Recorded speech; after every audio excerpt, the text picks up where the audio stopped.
Hey, it's time to fix that little problem. Needs a new axle. Okay, the axle is right there. Fun times. And of course the battery's dead. I already moved the BMW over there so I could try to get this moved over, you know, a little more center of the driveway. But the battery's dead because, I don't know, Jeep doesn't, I don't know why the battery's dead. But it is.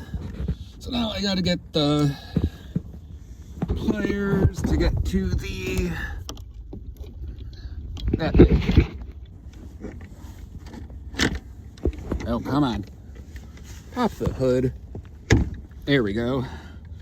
Should probably lubricate that too. Rebuilding.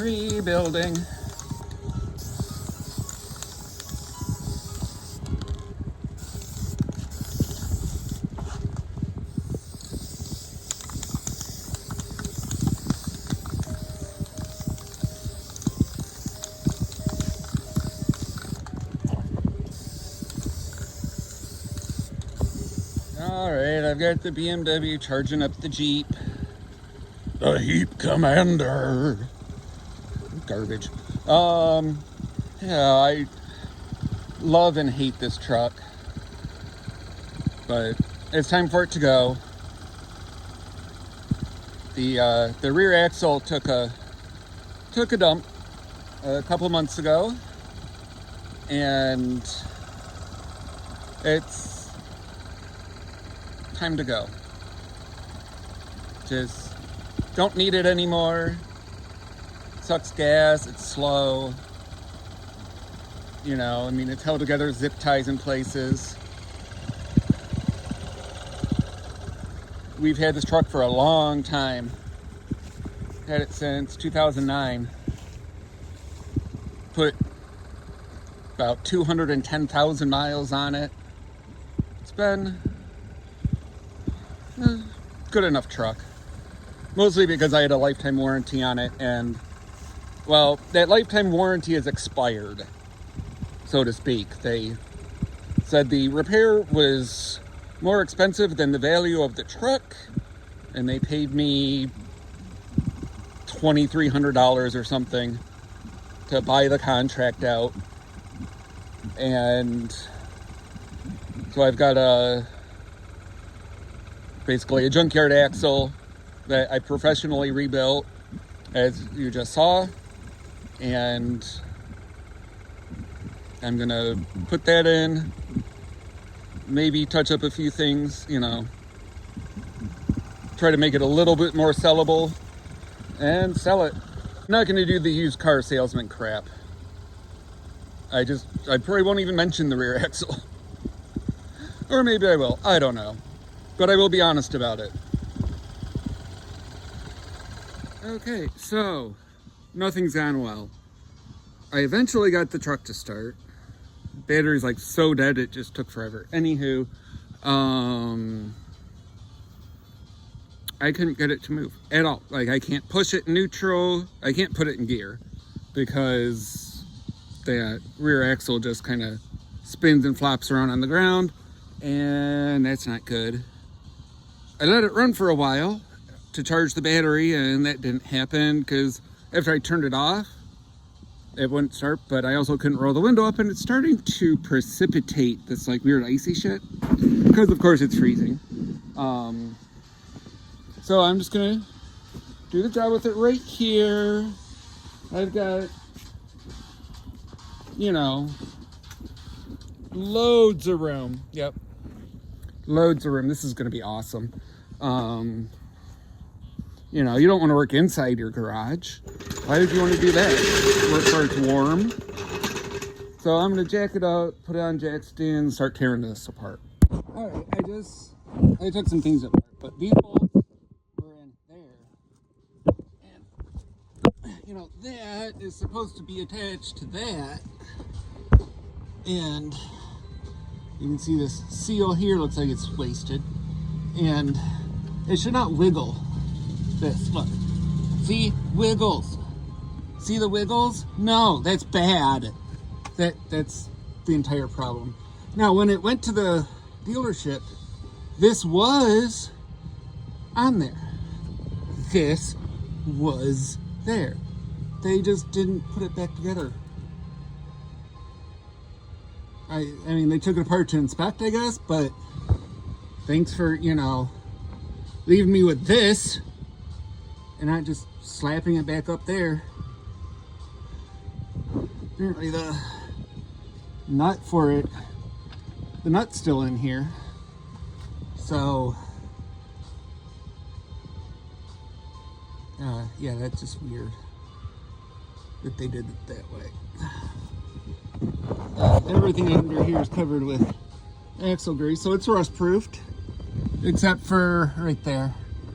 But, all right, back to, you know, undoing things. You know, when your wrist isn't as strong as it used to be, so little ingenuity takes care of it, because that thing's heavy, and I need it for breaking things loose.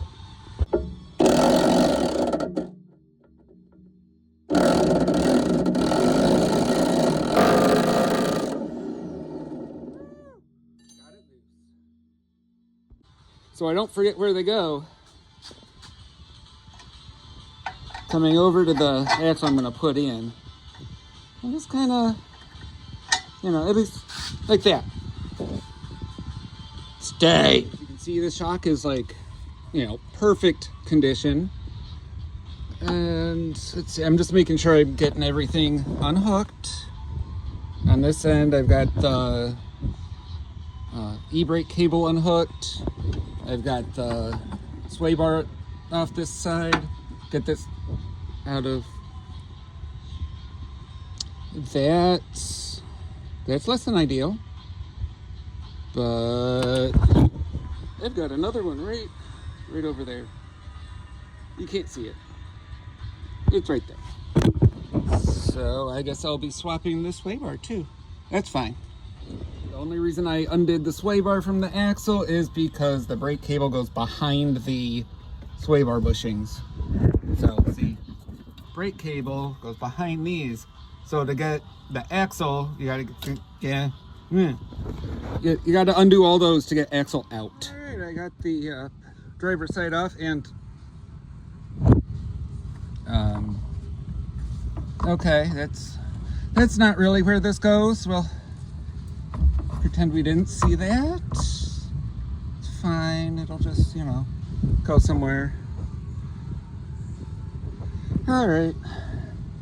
And of course, getting at those sway bar bolts is going to be a little more fun because gas tank.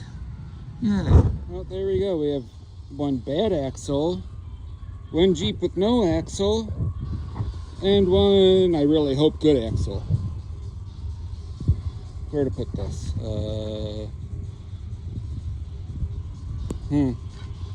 So, throw it somewhere. Ladies and gentlemen.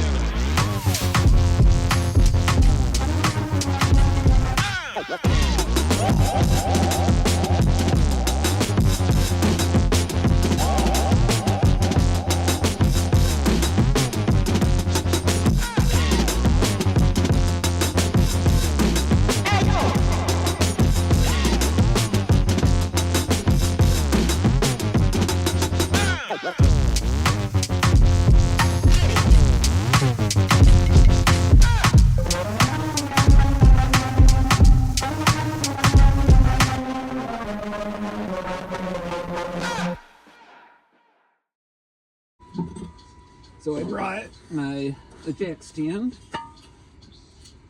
to hold the drive shaft out. Ow!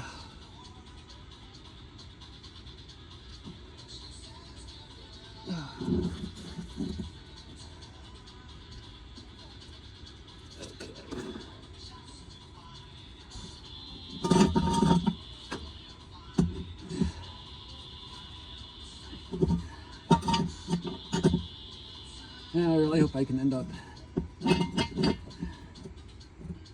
reaching everything. Where's my drill gun impact machine thing? Here it is. They have the blue Loctite on them, looks like. So that should be good. I mean, it's 19 years old, but yeah, it'll be fine.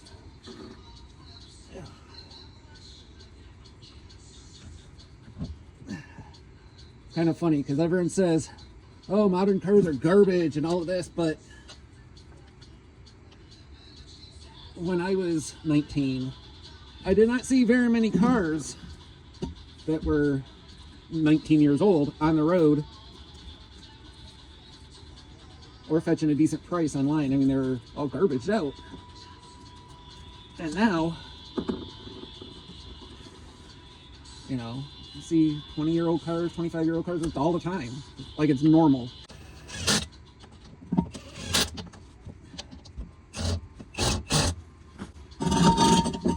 Thank you, Jack Standy, you've done your job. They put it on the tool first or on the bolt first. Sometimes it's tough call. Oh yeah, I could turn the... Duh.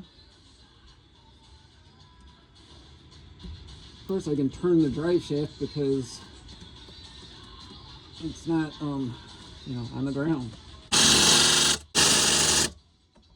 It is torqued exactly to factory spec.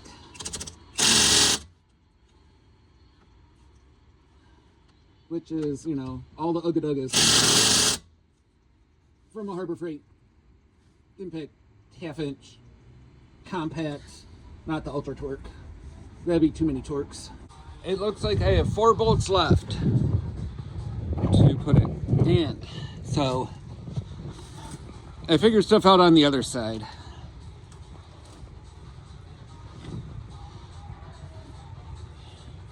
I had to get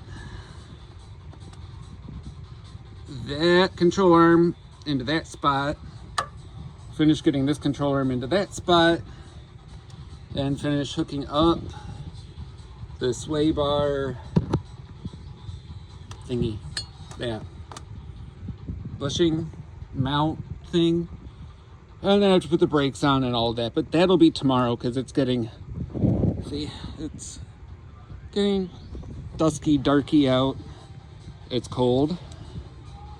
I am cold, tired. I don't want to work in the dark, so, and I don't need to because I mean I have tomorrow off. So I will put you on time lapse and you can watch me do all this. Ladies and gentlemen.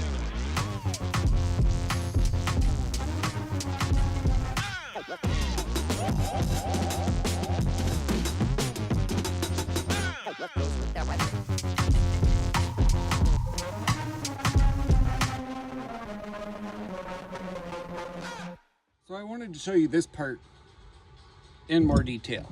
So I've got this piece of rod, just, you know, metal, made a little point on it. Use the jack to adjust the height of the pinion, or the pumpkin, whatever. And then use this to find the hole, basically, so that I can then come in from the other side with the bolt.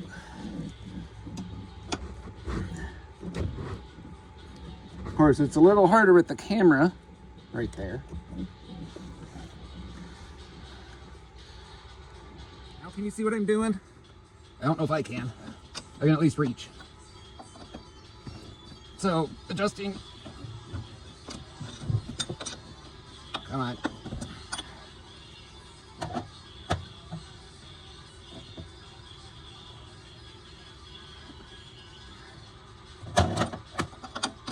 There we go. He's got it part way. Come on, come on, come on.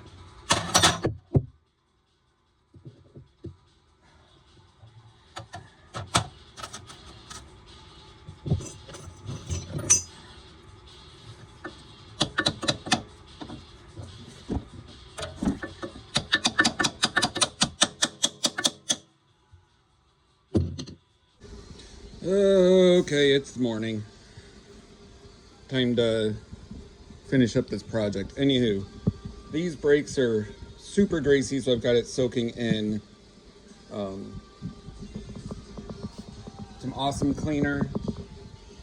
Because at one time the wheel bearing seal had gone bad.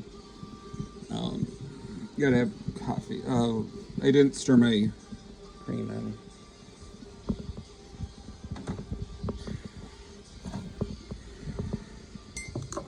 No. There we go, that's better.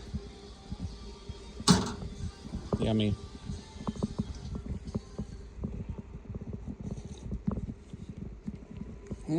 Just a pinch of transmission fluid. Perfect. Alright, so time to get to, I'm going to do a little,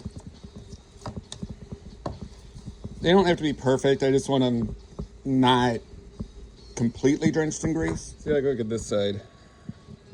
I mean, it is packed with grease. So I just want to kind of clean it up a bit.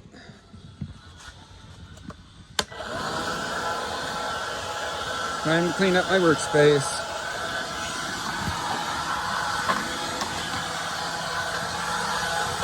Pro tip, if you clean this stuff up, you don't get all that nasty in your clothes and your hair and, little shards of stuff getting ground into your skin is so fun.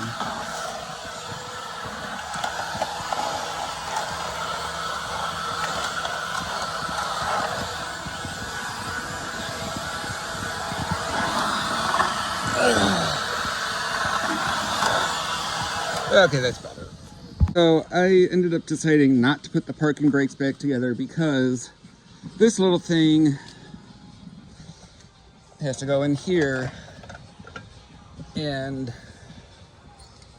this mechanism attaches onto that cable you can just kind of barely not see right there. And getting it back together, I spent about an hour trying to get everything to hook up and line up, and I had the shoes on, I had this in, then I couldn't get the spring on, and then it just kept falling out, and so I'm done. We have never used the parking brake. I've had this truck for a long time, 13 years, something like that, or longer than that. I don't know, math, okay? So I'm just gonna put the disc brakes back on because those are what stopped the car. Ladies and gentlemen.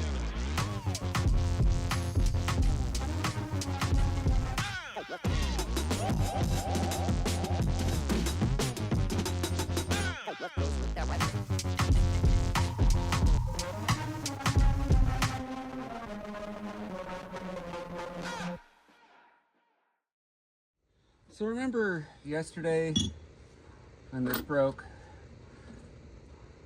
I mean, I do. Anyway, so I'm going to replace it with the one off of the other sway bar.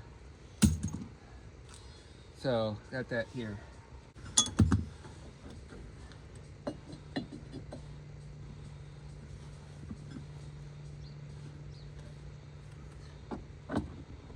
Can I reach in here and do this?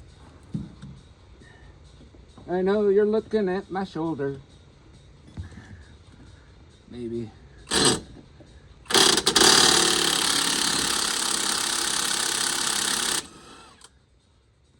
Woohoo! Gotta love a pipe wrench. And now, the way you put these together, so this goes there and this spins on, but you got to hold right here with an 8mm socket, goes on there, and then you spin this down with a box wrench. And you put your box wrench on there before you put your socket. Oh, can't remember to rebuild it. Just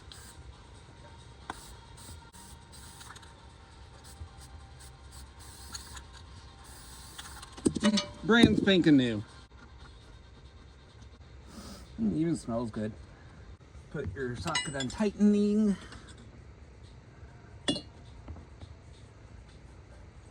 And you just kind of do this number.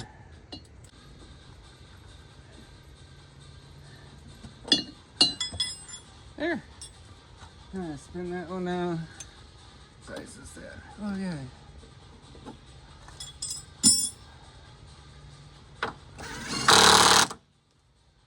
Yay. Now you just tighten it on the other side. Boo-doo-boo. Boo-doo-boo.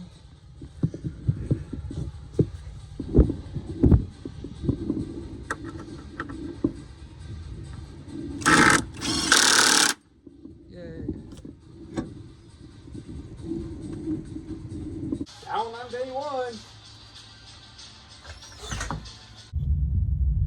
So I just got a call from my daughter. I just finished the Jeep. Jump started it, letting it charge up. Got a call from my daughter. And apparently someone hit her car.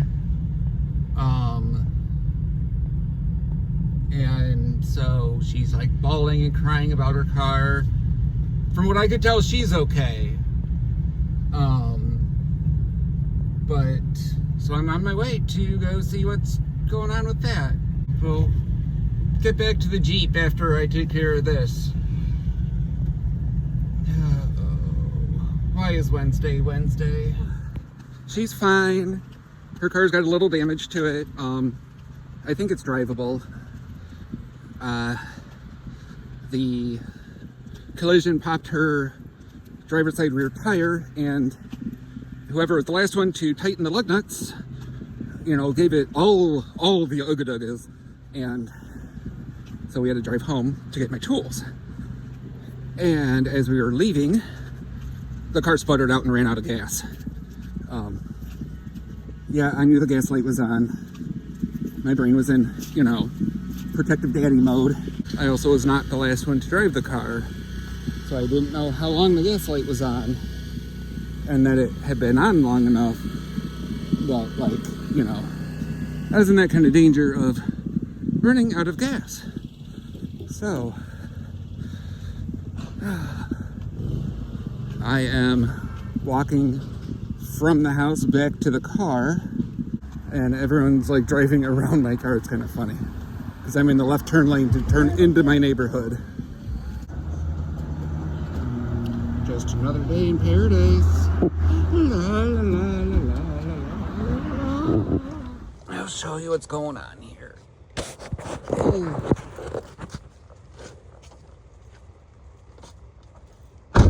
So the dude hit her kind of from this angle, I guess. Or maybe like this. I don't know, right front corner of his car is damaged, so about like that. Ruined her tire. And all of that. Oh, so, there's, yeah, not great. Drivable, probably it would be drivable with the normal tire, but yeah, she is very sad, very upset that her pretty car is damaged, and I would be too.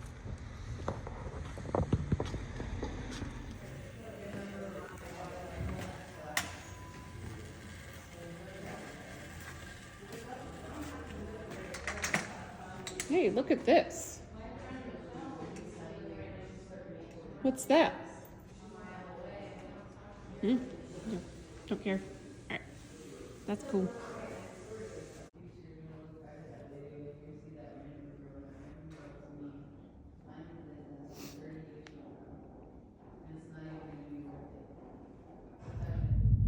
Several days later,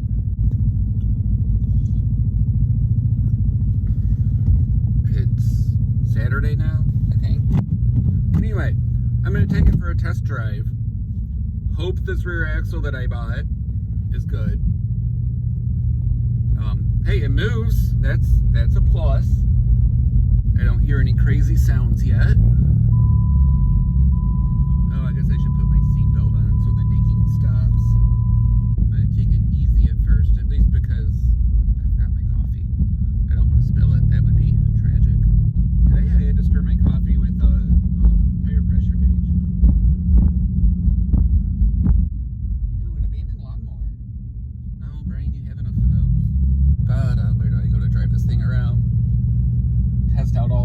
personalities.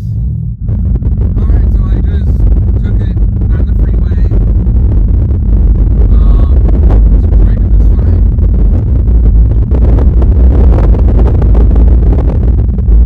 I might have felt a little funny wiggle. I tried to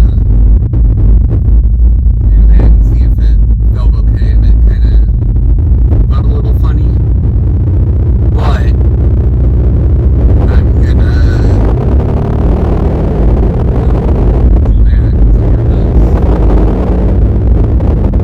Where I'm not on the freeway where, high speeds are happening. Because if it gets really, I don't want to be going highway speeds. I'll be back in a minute. Alright, so that's going to do it for this video on the Heep Commander. Ooh, puppy. Pretty puppy. Next video on this truck will be detailing it to make it look, trying to nicen it up enough that someone might want to buy it for a reasonable price of some amount of money. Hey, if you have thoughts about anything that you saw me do, tell me below. Tell me how wrong I did something. If you hate me, you hate my content, tell me down below, dude. I mean, I want to feel like a real YouTuber, which means I need to have at least a couple of haters out there hating on my content. Okay, like, comment, subscribe. Nukem Garage, out!